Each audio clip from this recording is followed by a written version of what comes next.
Human skills, shall we call them, future skills. And if you want to read about these in more detail, you have the link on the screen there. But I'm going to just give you the headlines from this report. And really the big headline is these skills need to be taught. You cannot assume that students will just pick these up along the way. They need to be called out, they need to be taught, they need to be integrated into the classroom. And if anybody's a teacher of young learners, don't think you can leave this and to the teachers at upper secondary, at university. All the research shows that these skills take many years to master. And so the younger you start, the more chances those students have of mastering these skills before they enter the workplace. This is particularly true for students from lower socioeconomic and disadvantaged backgrounds, because they are less likely to see these softer skills being modeled around them. Now, the good news is that these skills are most effectively taught within the context of other subjects. So you don't have a lesson in the curriculum that is critical thinking, and you have a lesson which is collaboration. These should be integrated into lessons on other subjects. And feedback, not just for the soft skills, but feedback has been shown to have a direct impact on learning. So giving learners feedback on their performance is a good way to actually teach these skills. And as with language teaching, you need to create a safe environment where students are comfortable to practice the skills and where they're equally comfortable to fail, and there's no stigma attached to failing. So how could we integrate these into the English classroom? Well, we need to raise the profile. Tell the students which of these skills they are practicing. You can't rely on the course book to do this. They generally don't call out collaboration or critical thinking. So you as the teacher would need to, raise that profile with your students and say, okay, in this activity, we're doing group discussion, but actually you're working on this task and this is going to be practicing collaboration, which is a skill valued by employers. And as with English, you can teach the theory, so you can teach the grammar. You have to teach the grammar, the vocabulary, but actually the true benefit in learning a language is being able to use it. And so the real benefit in knowing about the 21st century skills is being able to use them. And in order to practice them, you need to ensure that you're including in your lessons tasks, activities which enable these skills to be practiced. And then for something like group work, we've all done group work where it can be a bit chaotic, where the strongest students dominate and other students never say anything. If you assign roles, do some group work management, assign roles. So somebody's looking to make sure that no one interrupts and that everybody speaks and somebody's taking notes. rotate the roles. It's a good way to ensure that group work is a little bit more organized. Feedback. Feedback is key. You need to give feedback to the students once they've attempted some of these tasks. Let them know what good looks like. What are you looking for in good communication, in good collaboration, good leadership? And it doesn't always have to come from you, so they can evaluate each other and stress that, you know, we need to point out the good things and also the things that can be improved. And one of the added tasks, I think, in the language classroom is we need to ensure that students have the language that they need to demonstrate these skills in English. So they may be able to collaborate or communicate effectively in their first language. They'll need the phrases, the phraseology, the vocabulary to be able to do this in English to demonstrate the mastery of that skill. And if we look a little bit closer then at collaboration, if you need any convincing that collaboration is worth focusing on, then it has been shown to actually have an impact on learning itself. So students who collaborate together in the learning process progress faster than those that don't. Employers rate it. Employers don't see it all the time in their new recruits. And as with a lot of these human skills, often called life skills, actually, they have knock-on effects into people's social lives as well. So you have better relationships, you have a greater civic responsibility. And I think one of the issues that we face with some of these future skills is that they're quite big topic. Collaboration, it's quite big and a bit daunting to think, oh, I have to teach collaboration. And so one technique is really break it down into the sub-skills. So collaboration is about communication, but also managing a task and dealing with conflict. So by breaking it down, you can focus on more tangible things that you can look for in the classroom, in the activities. This is a typical activity from an adult course book where you're bringing students together, you've taught them the vocabulary, you've taught them the grammar, and then you're going to get them to do an activity as a group. And if I look in the teacher's notes, there's a focus on the grammar that you've taught, the vocabulary that you've taught. And, you know, this is understandable because this is an English language class when all said and done. But I think it doesn't really take too much just to move it a little bit further towards the future skills and actually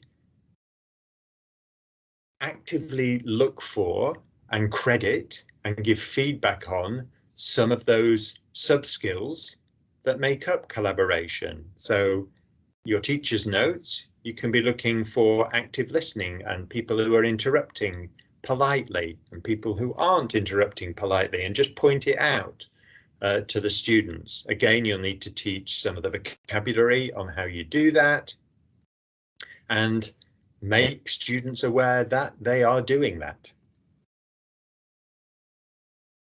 And that brings us to the end of this presentation. Thank you for your attention, and I look forward to taking any of your questions at the end. Thank you, Mike. Yes, indeed, rapid changes in our lives today, particularly in technological advances, come with the significant changes in today's requirement of employability. Now, on to our second featured speaker, Dr. Francisca Maria Yvonne.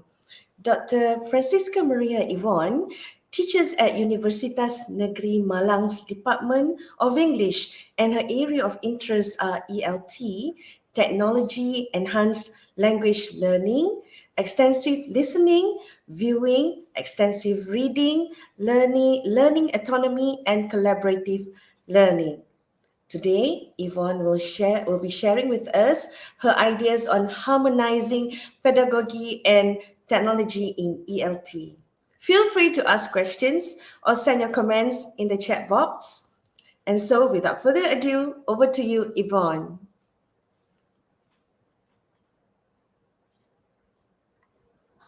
Good afternoon, ladies and gentlemen. Thank you for watching this presentation. My name is Francisca Maria Ivon from Universitas Negeri Malang in East Java, Indonesia. I would like to first of all thank Pelta and IELTCon 2021 for inviting me to speak at this conference. My presentation today takes the title of Harmonizing Pedagogy and Technology in ELT. My talk will be about three main issues. The first one is how I see the current changes in the way language is taught and learned. I will discuss some of the ways technologies strengthen ELT pedagogy. And finally, I will look into fostering L2 learner skills by integrating technology in the ELT. When thinking about how ICT changes how we teach and learn English, the biggest change that we can see today is the way we interact with others, with technology, and also with language. L2 learners today interact differently with each other and with their teachers. They interact much more with and with the help of technology, and they also use language quite differently in their interaction.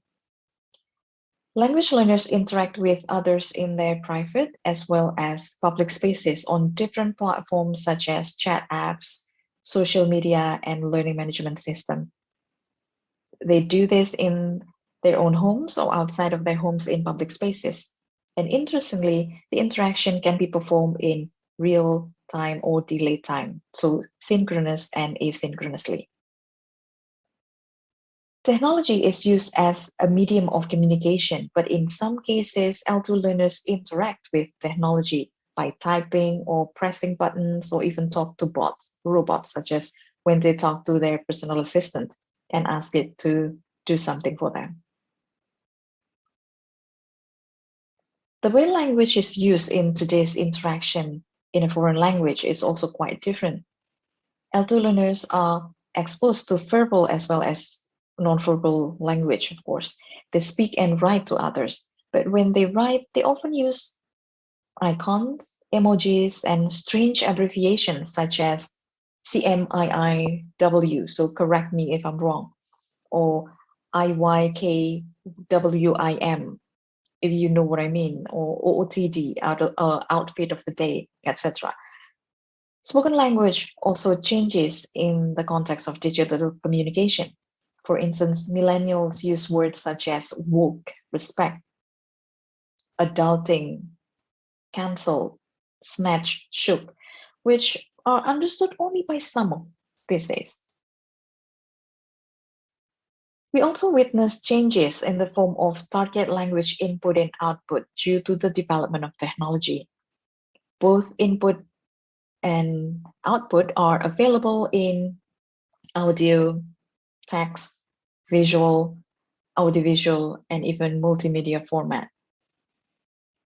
And this input as well as output can be found easily and plentifully. Almost 60% websites are in English, and there are hundreds of apps dedicated for language learning, in addition to more apps for general learning. All of them are accessible to those who own the appropriate gadgets and internet connection, of course. In the area of language instruction, we also see that the use of technology makes language teaching and learning more organized, flexible, and authentic. Now we're going to take a look at them one by one. Let's take a look at these apps on the right side for language learning. Here we can see some course management systems such as Canvas, we have Edmodo, and Google Classroom. There's a website for conducting assessment. There is a website for improving writing. There is a website for, this is an online library full of graded readers with its own course management system. There are also apps such as Edpuzzle and Elsa with their own learning management system.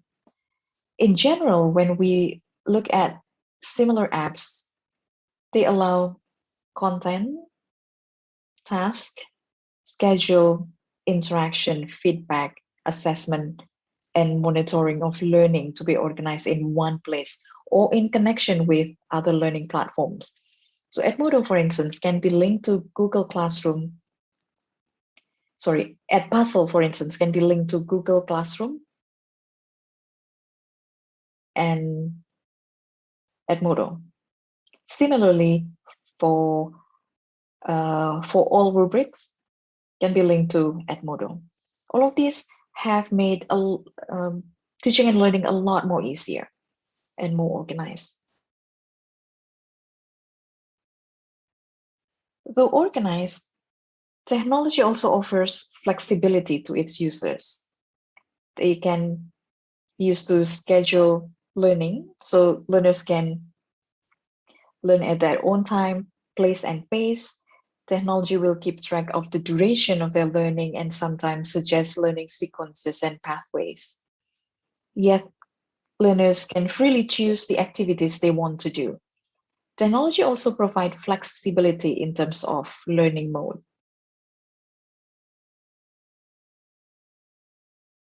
One of the most notable change of the use of technology in language teaching and learning is the level of authenticity of language learning.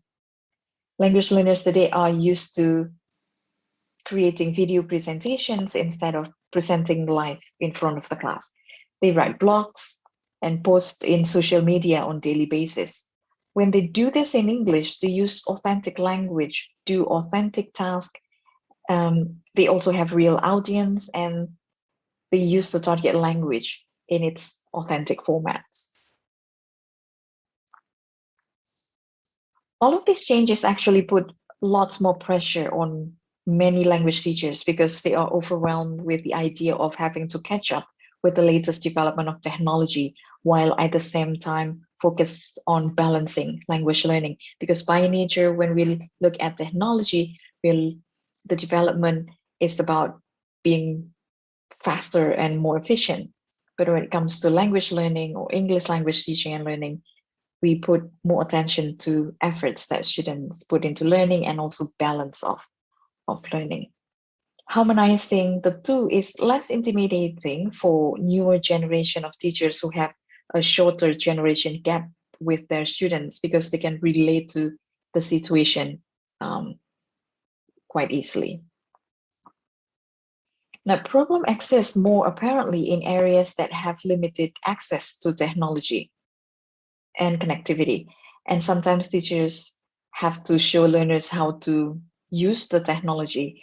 We may assume that our younger generation language learners will be able to use digital technology quite easily. However, as they have not used the technology for language learning, they will need support every now and then, especially so that they do not do shortcuts and cheat just to get good marks, you know.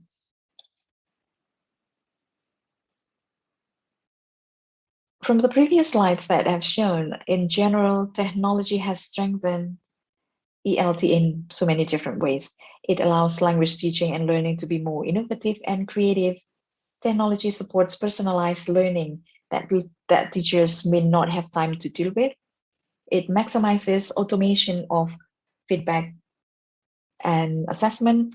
It can also can be designed and used to fit learners' needs and interests.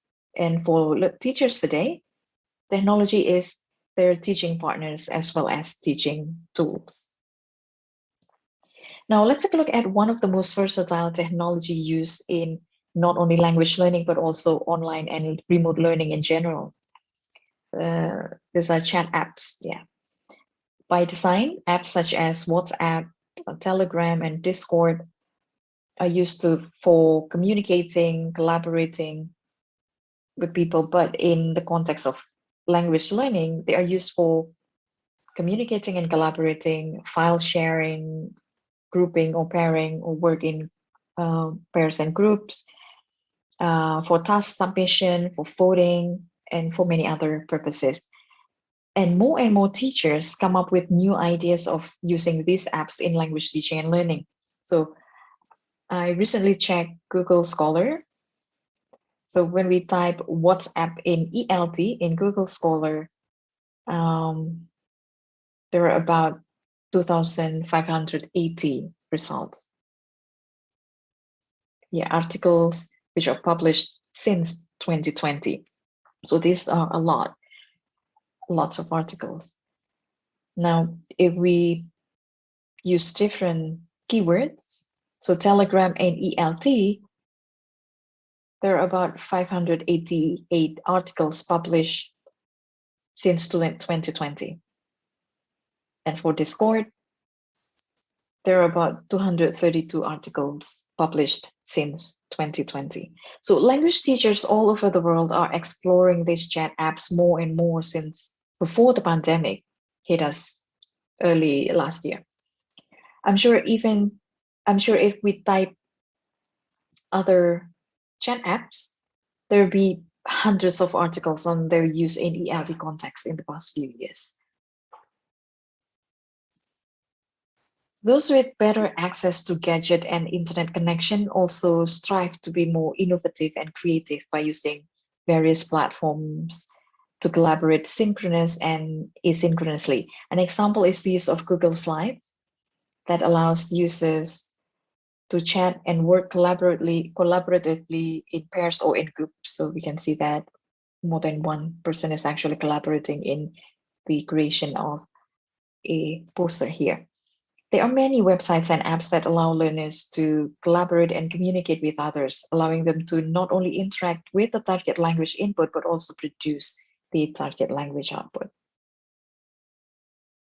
This particular example is an example of technology commonly used by language teachers and learners for checking grammar, spelling, and mechanics.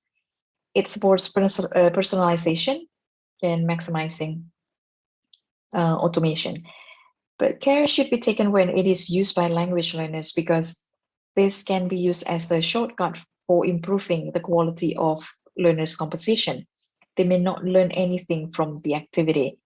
So teachers will need to teach them how to use the technology so that they can improve their foreign language writing skills and not only producing better quality work, but they will go through a better process of learning the language.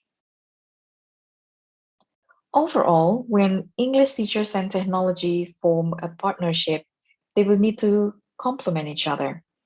Teachers take care of the learning design, provide learners with support and interact with them. Technology can be used to provide access to input and output as well as interaction. It can also be used to personalize learning and provide automation in terms of feedback and assessment. So each of them have different roles to play. Now that language teaching can no longer be separated from technology, language teachers will need to foster future L2 learner skills by integrating technology in ELT. So in addition to focusing on meaning, forms, and develop fluency in the target language, technology literacy will need to be part of language learning. Language teachers should design learning tasks that allows learners to communicate and collaborate with others and that foster critical thinking and creativity. Language teachers will need to show learners why they learn a foreign language, why learning a foreign language is beneficial for them. This will be quite difficult to do because technology is sophisticated enough to do things for them, such as writing for them, correcting their grammar, paraphrasing sentences for them, and give them access to facts and information. It can also translate for them. So learners may feel they do not need to learn English because when they go abroad, they can use a machine translator or interpreter to talk to people. But by designing language learning tasks which are authentic, relevant, and meaningful, learners will be able to see that what they learn will be useful in real life. So language teachers will need to focus on the what, how, and why language learners need to learn foreign language. So thank you very much for watching this presentation. Thank you, Yvonne. Yes, rapid changes in language learning, particularly in authentic-based situation for language use, indeed affected many aspects in language learning. Hence, the call for harmonizing pedagogy and technology in ELT. On to our third featured speaker, Mr. Amin Megawati. Amin is a learning technologist and a learning and development consultant currently based in Singapore with more than 2 decades of experience working in global education contexts. Amin is currently the head of professional learning and development at United World College of Southeast Asia, UWCSEA, in Singapore. He is passionate about the future of learning, future skills, and preparing people to live and work with emerging technologies. Today, Amin will be sharing with us his ideas on orchestrating digital transformation in language teaching organizations. Feel free to ask questions, send your comments via the chat box. And so, without further ado, over to you, Amin. Hi, everyone. Thank you so much for coming to this part of the conference.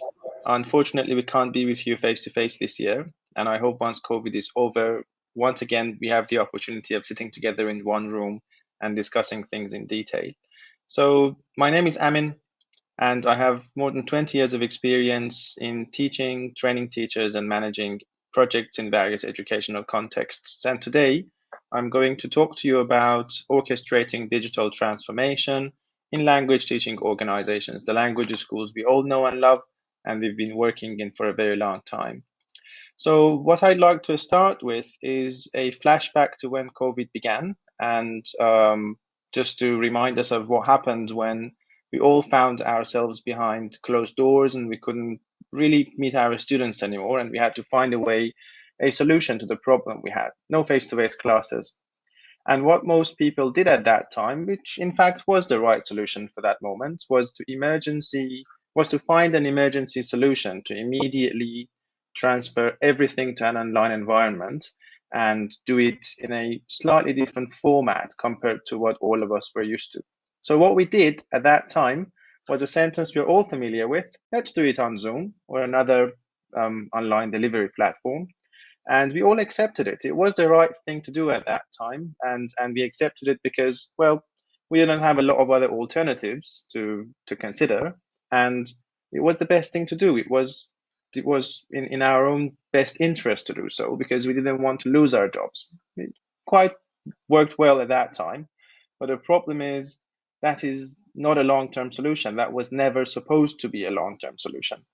And the problem with this quick solution of transferring everything online is focusing on contact hours rather than what actually happens in the classroom. So most of those transformations of moving things from a face-to-face environment to an online environment were all focused around just copying everything to an online environment and just repeating the same thing, focusing on the hours people spent with each other in the classroom, all the activities, same things, but done on a digital platform. But the problem is that is not what we were actually looking for. We were looking for creating practical experiences for our students to let them actually learn something, going beyond the activities that we had. And that is something we can quite easily do in a face-to-face classroom, but we didn't have the tools and the means to make it happen digitally.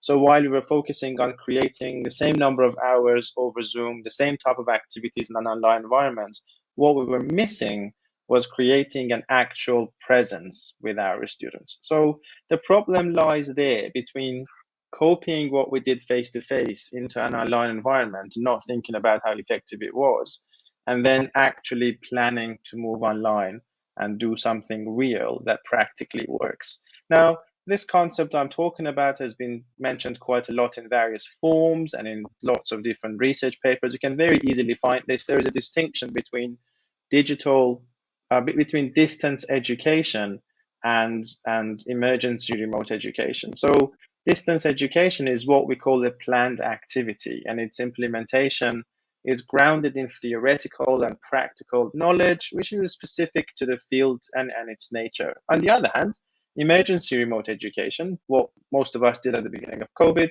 is just about surviving in a time of crisis with all resources available to us, including online and offline. Well, it worked at that time, but that is not something long term. It's not sustainable. It's not something we can stick to for a long time in what we do. So if you're still doing the same thing, contact mirroring, that's what we call it, mirroring the contact hours we spend with our students in a face-to-face environment into a digital platform, we have to start thinking about, well, how do I want to change this in future? Is that effective? Is it working for people? Or am I just copying the same thing into different contexts? And, well, perhaps not giving people the experience they're looking for. So the question is, if I want to move from emergency remote education to effective distance education, what should I do? Where should I begin? What is the process? And I'm going to tell you a little bit about some very basic tools, again, which are quite popular in the business world, but were rarely used in the educational contexts, and see how we can translate them to our language and start using them. So the question for us today is, where should I start to transform how I do things in order to move to effective distance education, teaching English to my students in an effective way in an online environment, rather than just copying and mirroring contact hours we spent with each other face to face. So the first thing is, just like any business out there, you have to put your customer first. And the customers for us, the people who we value most, are our students.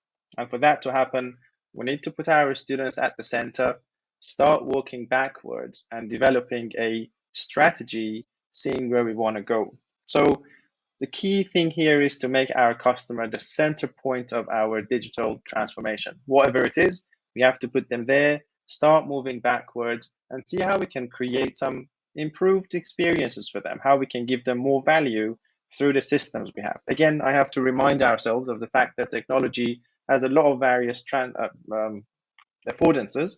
And one way to use technology is to replicate our physical space, but technology does give us a lot of other options as well. We have to see the whole picture, see how it works, and bring everything into the perspective. Again, with keeping our students at the center. So once you have thought about that, developed some sort of a strategy for yourself, your objectives are clear, you have some guiding statements to help you move towards your goal, it's time to develop a statement that we're going to call our transformation ambition. So what is our transformation ambition? In short, it's a statement that tells you where you would like to be. It's not vague. It's not your mission or vision statement. It is a sentence that tells you your future state in a defined period of time from now.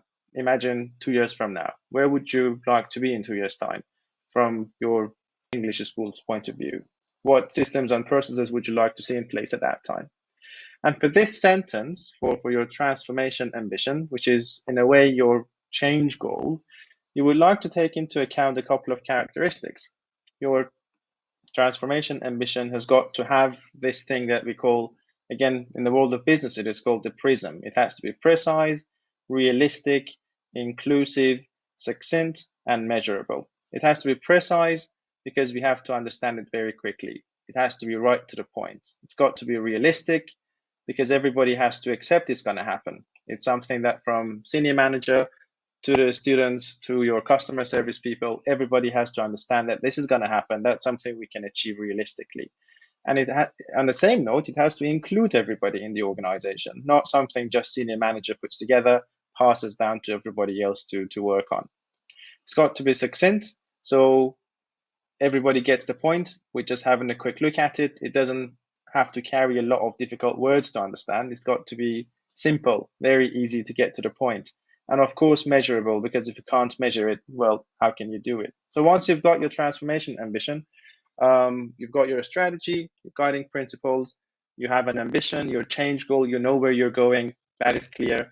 Now you will have to start thinking about the instruments you need to make it work for yourself. And the instruments, and the reason why in the world of business they call them instruments is because they're looking at it from an orchestra point of view. You've got to have a lot of instruments, and these instruments have to work together in order to make that change happen. So while you put your instruments of change together, you need some organizational resources that work together as well. And I'll tell you what I mean by organizational resources. But if these resources are not aligned, if they're not doing the job, or if they're just doing things in an off-key way, that transformation efforts might very easily be derailed.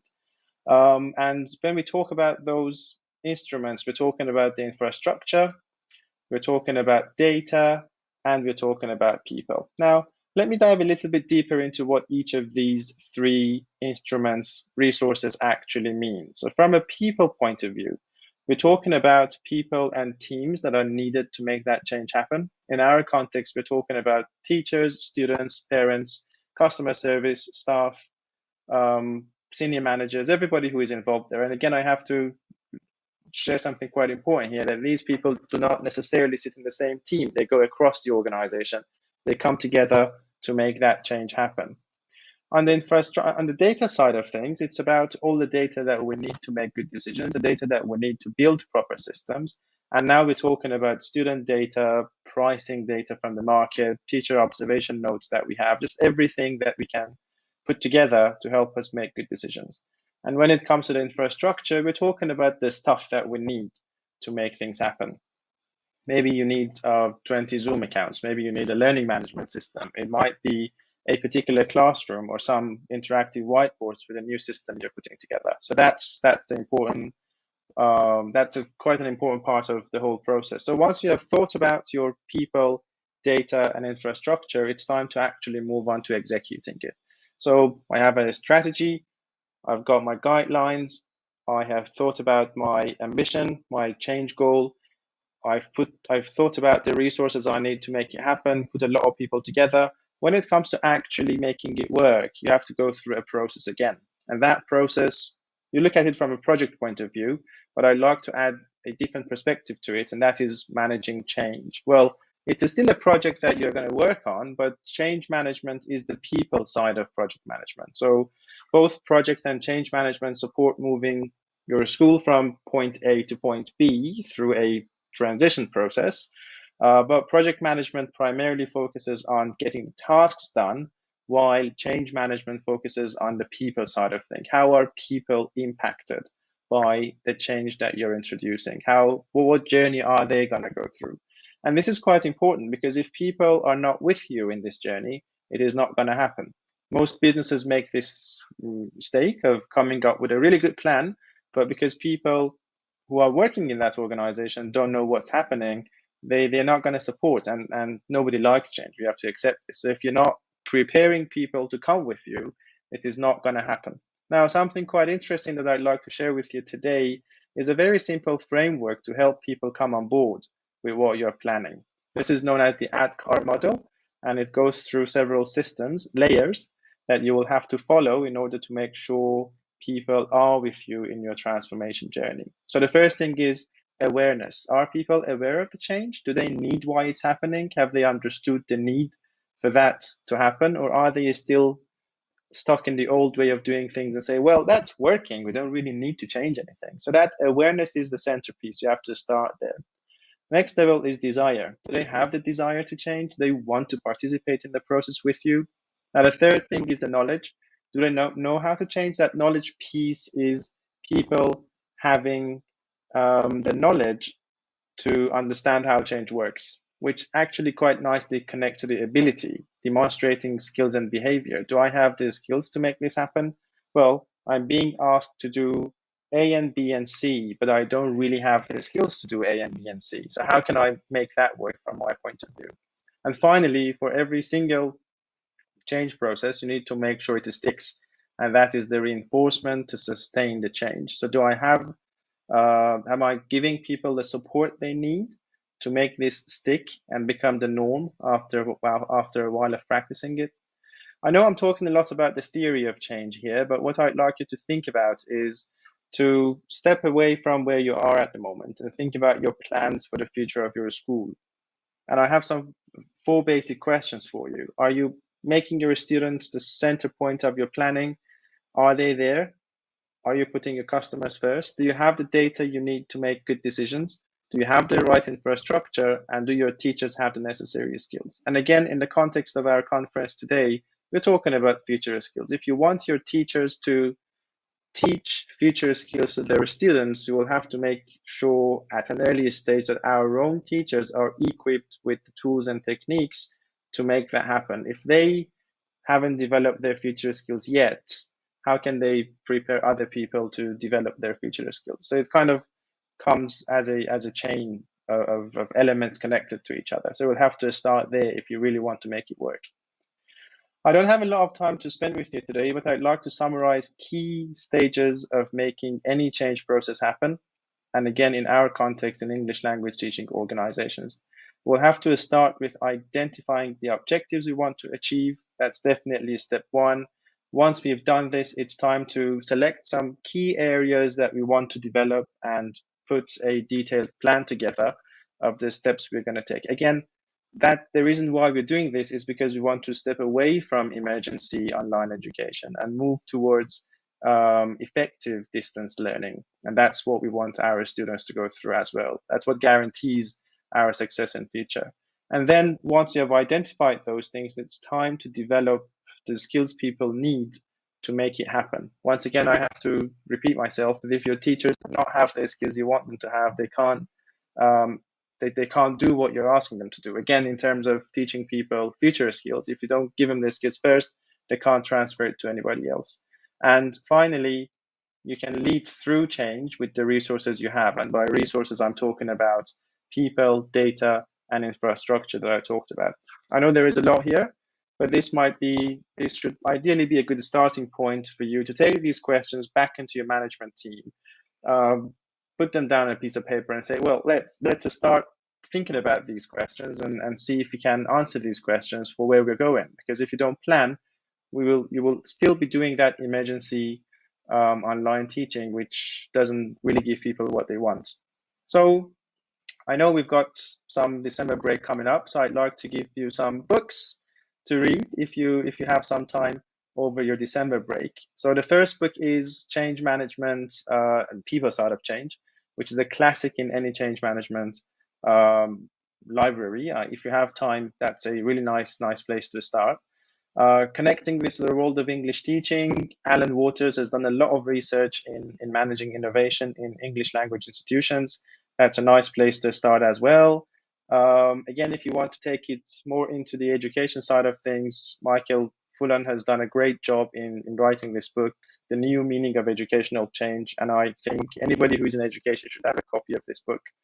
And the final one is one of my most favorites. It's got a similar name to my talk today, Orchestrating Transformation. And it's got a lot of concepts that I told you about kind of coming from a corporate point of view and trying to link them to what we do in the world of education. I have to stop here today, but I'm more than happy for you to contact me if there is something you would like to talk about. You can very easily find me online. And these are the topics I'm quite interested to discuss. So if you think there is something I can help you with, get in touch and we'll have a virtual coffee. I hope you enjoyed the rest of the conference today. And I hope I see you face to face at some point. Have a good day. Thank you, Amin. Indeed, the pandemic has brought about digital transformation. And yes, this is definitely a call to educators to be aware of the need for change. Right, ladies and gentlemen, on to our Q&A session. Unfortunately, Mr. Amin Megawati won't be able to join us today. He sent his warmest regards to all and his apologies for not being able to join us due to unforeseen circumstances. Before I open the floor for questions, let us welcome the speakers in person, Mr. Mike Mayer and Dr. Francisca Maria Yvonne. Hi, how are you? Good. How are you, Asma? Yeah. Hi, Mike. Hi, good morning. Good morning. Morning from London, where it's still very early. What time is it now? It's 10 to 7 in the morning. Wow. Okay, still early. So let's keep the questions easy. My brain is just waking up. Okay. Right. Now I see some questions here. Let's okay, there's one question here from Leon Michel. Right. Michelle asks, rapid changes in the way we teach language demand that the educator be flexible. How can we help educators who are resistant to such changes? Do you want to go first, Do, Yvonne? okay, sure. Yeah. Right. This is something that we are facing these days, right? We're overwhelmed with the rapid changes of technology and feel that we are not capable of embracing it and using it in our teaching, in day-to-day teaching. So in my own situation here in Indonesia, we do help teachers locally, because when we help teachers locally, we know what they really need. Yeah, so like if they like infrastructure, then we can adjust to the condition of the teacher. So thinking about this in terms of small changes is actually a lot easier to do rather than trying to make big changes. Yeah, so like do partnership with other teachers, that will make it easier for someone to change later on. Because if you're doing it by yourself, then you feel that this is again too overwhelming. So we should help each other make small changes, baby steps in a way, baby steps. So if you want to use a particular platform or technology, just try to use it, that one piece of technology, rather than trying to use so many different sophisticated things. Probably we can start with something like that. What do you think, Mike? Yeah, I think Amin really covered a lot of this in his presentation, right? It's about Yes. Yeah. the change management program and about getting people on board. Now, what I would say is, around the world, possibly if anything good has come out of this situation, it's the fact that everybody was put into the same position. Okay, in the past, we saw that there were some teachers who were, to quote the question, resistant to change, and others were more on board. Suddenly, the whole world had to go online. It was emergency remote teaching, and I think that was a bit of a moment in teaching. We will never go back to how life was before. This will stay with us. But I think what also the pandemic has shown us is that, the power of collaboration and support amongst teachers. So it's really about, helping your colleagues. If I think about what publishers are doing, they're doing more and more to support teachers, because we know this is new to many of us.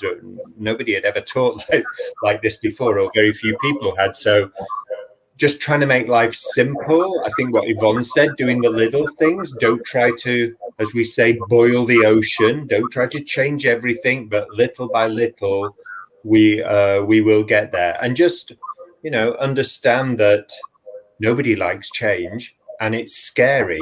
And if as teachers, we're always learning, and we can learn from this moment that actually a lot of our students are also scared when they're facing, learning a language, for example. So it can help us learn, more empathy and appreciate, what everybody's going through. Yeah, it's one tool at a time and work together, and we develop further later. Okay, we have another question here from Azran Azmi. Since people, both agencies, students and teachers, are equipped with EdTechs, what would you advise for summative assessment? Okay, so I see that question was directed at Amin, right? So we'll try and fumble through.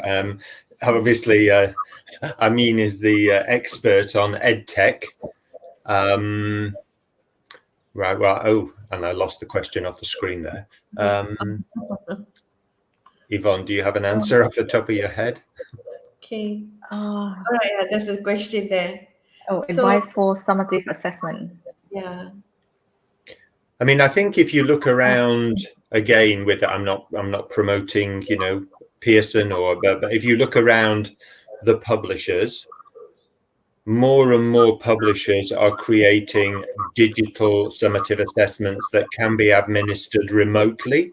I think that's the You know, that's one of the key things. If it's kind of an important assessment at the end of your academic year, you want to make sure that whoever's taking that assessment is the person who is supposed to be taking that assessment, right? They haven't asked their sibling to come and take it for them, or a parent. So I know more and more publishers are bringing in what we call remote proctoring now, so it can be done under quite secure conditions. I'm not sure if that answers the question, but that is definitely an area where a lot of people were thinking about it before the pandemic, but we were forced to do it because there was a demand. Yeah, so can I add something? Yes, Yeah, so Yvonne. when I'm thinking about summative assessment, we often think about tests, right? So if we are looking for tests, there are so many different tests that students can take, like proficiency tests in terms of, you know, testing their language proficiency. But when we are dealing with education, I believe that there is a need for going more towards the more authentic kind of assessment, so that when we assess students at the end of a school year or at the end of a semester, it's actually on different things, not just the language proficiency. So assessment in the form of portfolio or projects or things like that will probably be able to catch, you know, the details of their students' skills and ability, rather than just one single language test. Yeah, so it's more on testing on the application of skills, the ability to use the language instead of just the proficiency. Yeah, right. Okay, another question that is okay.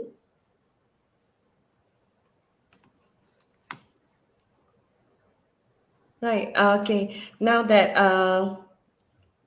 let's look at the questions here. Okay. One from Kwek Tian Wei. Yeah. She mentioned about learners learning the the soft skills of 21st century, and now that it would be relevant when they are out in the job field. So that more unknown skills are to replace the current one seem to be important ones. So how do we decide on which one is more important, because there are changes as we go along. There the changes that taken over, the skills are changing, the requirements of skills are changing day by day. So how do we, like, as educators, we try to fulfill the need of the current situation? Do you want me to kick off on that one? Yes, I please. think that touched on what I presented on. Yeah. So definitely, I think the future skills in the area of digital are constantly changing. Okay. I suspect that is one of the areas where you don't need to worry too much about your students getting to grips with digital skills. I think it's possibly us teachers and those of us who were not born during the time of the digital revolution who struggle more with the digital aspect than actually our students do. Okay, I'm making a sweeping generalization, but in my experience, my nieces and nephews are way more savvy when it comes to the digital. For the soft skills, I don't really think that those are changing. I think you have the 4 C's, the creativity, collaboration, communication, and the other one, critical thinking. I think they've been pretty stable for quite a number of years now. And I think we might change the name. We might, give it a different terminology, but fundamentally, I think it's those human skills. And again, to a certain extent, they have been covered in education and they are being covered in education, but we need to highlight them more and make the students aware that they are actually acquiring these skills. Okay, so yeah, I'm not sure that was a bit of a sitting on the fence answer, but that's what I think. Yeah, thank you. Thank you, Mike. Yes, I'm actually with Mike. Yeah, with the soft skills, like the communication, collaboration, critical thinking, and also what's the other one? Communication. Communication. But right in the future, we will need those skills anyway. In addition to that, there will be like leadership and then time management and all the others.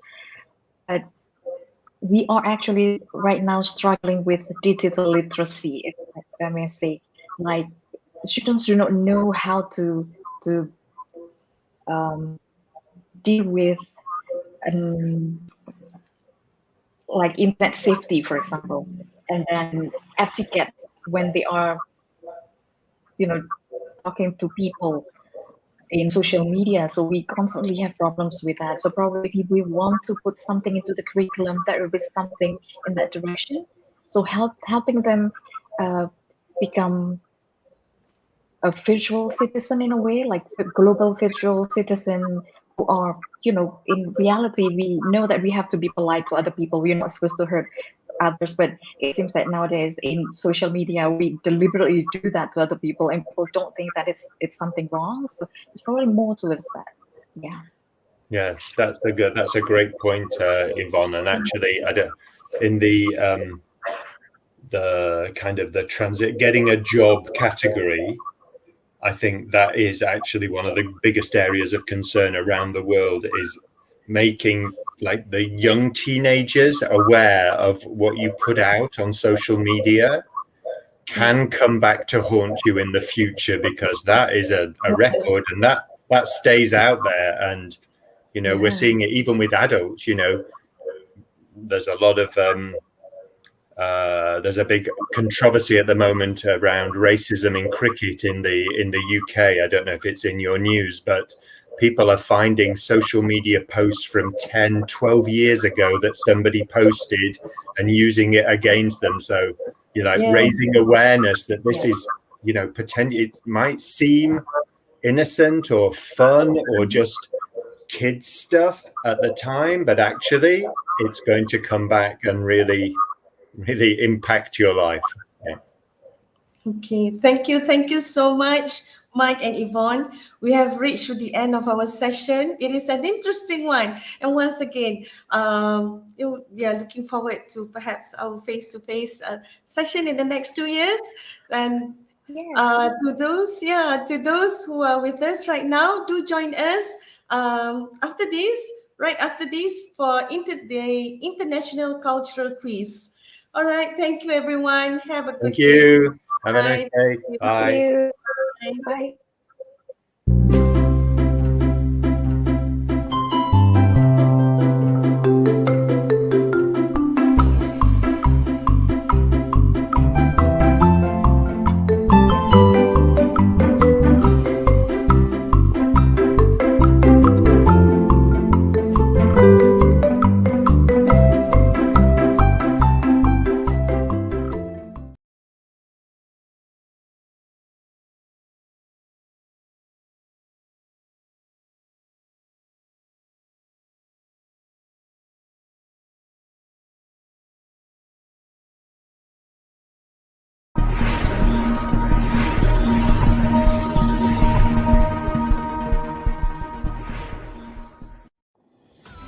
Hello everyone, welcome to the International Cultural Quiz of this conference. The quiz consists of 20 questions, and these questions are drawn from the countries represented at this International English Language Teaching Conference 2021. You will have 20 seconds to answer each question. Use the game pin to participate in the quiz. Simply go to kahoot.it and enter the PIN number. The quiz will be open for 15 minutes only. Winners will be rewarded. So please do use your real name so that we can identify the winners. Good luck, everyone.